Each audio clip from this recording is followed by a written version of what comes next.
very important part of maintaining your cooling system and extending the life of your water pump is flushing the system regularly and installing clean coolant.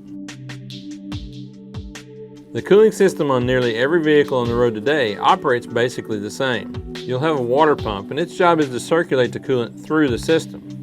You'll have a thermostat, its job is to maintain engine temperature. You'll have a radiator and a fan that cools the coolant as it circulates through the system. You'll have a recovery tank that is part of the radiator. You'll have a heater core where the heat is distributed to the passenger compartment. You'll also have hoses that transport the coolant through the system.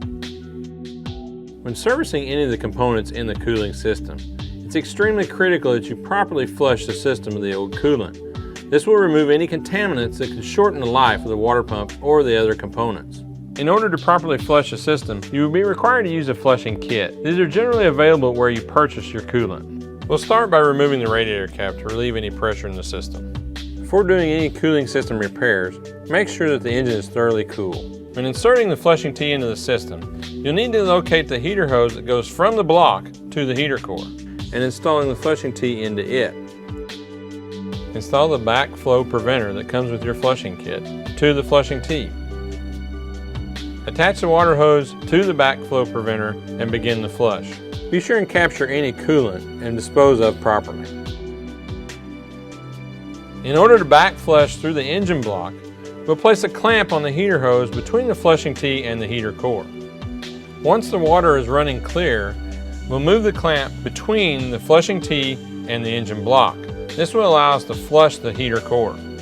Once the water runs clear again, the flush is complete. Turn off your water supply and disconnect it from the tee.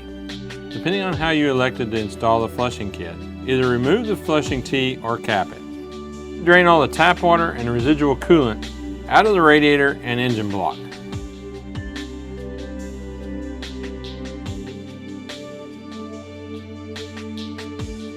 And clean the coolant recovery tank.